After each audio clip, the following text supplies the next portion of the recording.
So today we wanted to talk about COVID-19 statistics, liars, and ignorance. You see all these arguments about opening, closing, staying on lockdown, or quarantine, depending on what state you're in.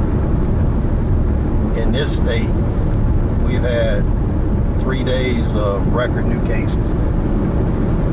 But the calls for opening up is increasing. And everybody talks about the cost of money, business, versus lives saved. And they argue statistics endlessly, right? But there's a couple things they never talk about. And those statistics will give you a true picture if you look them up in your area. The first thing people do is they only look at their minute, small area, their little town or their county. And they lose sight that people are passing through it from surrounding areas, other states. And that can be a big source of disease. The county I'm in, we only have 20,000 people in that county.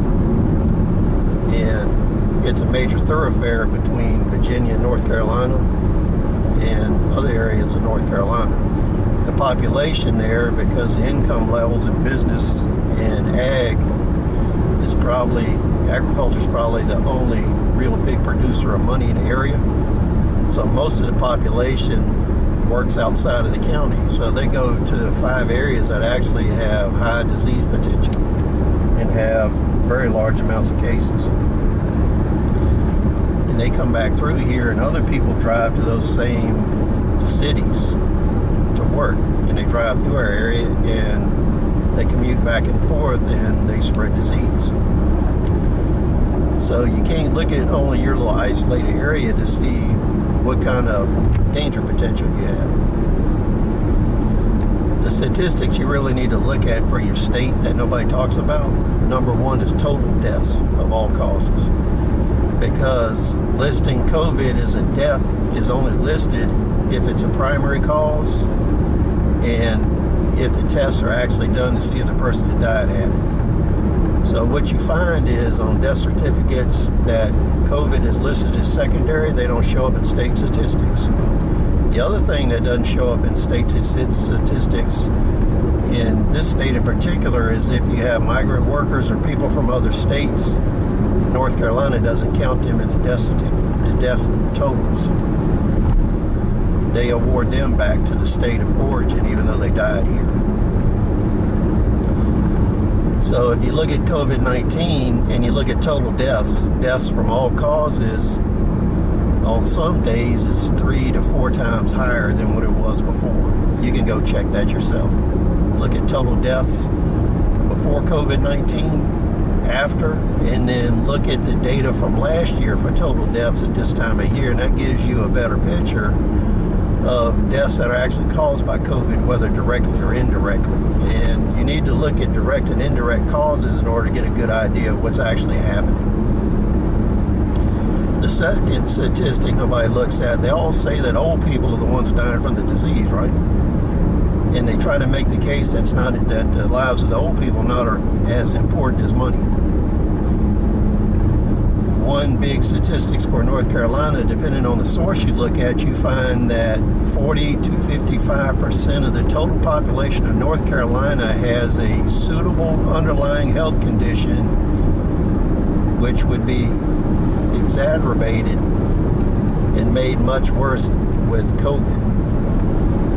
And that's a statistic that people don't look at because they include diabetes, heart problems, respiratory problems, and when you look, and also issues caused by overweight. So when you look at those causes, you find that half of the state is susceptible to severe complications from COVID, not the small percentage they keep telling you on TV and in arguments.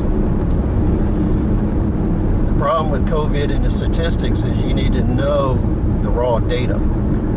Any source that doesn't provide raw data is lying to you. You always need to look at the raw data.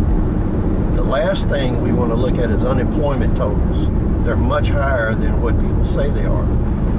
If you are working 3 jobs or 2 jobs and you lose all but one of them, you're still employed.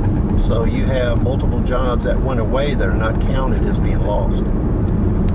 In this state, we have over 1 million people that have tried to get on unemployment or on unemployment. And who knows how many more have not been successful in actually signing up for it. So this state has roughly 10.5 million people in it. 1 million people are on unemployment out of 10.5 million.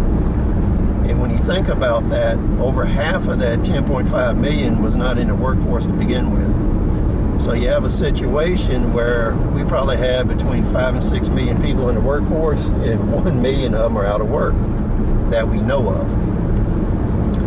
That doesn't include people that didn't qualify for unemployment that are out of work, or ones that have been unemployed for a long time trying to find work or are underemployed. So that roughly works out to 20%, right? So I think here they're reporting like 10.2% when the real number is closer to 20%. These are the kind of things you need to look at when people are bombarding you with these statistics. So are the numbers they're giving you and the conclusions they're reaching, is it through ignorance or are they deliberately lying to you? Let me know in the comments. Thanks for joining us. Bye.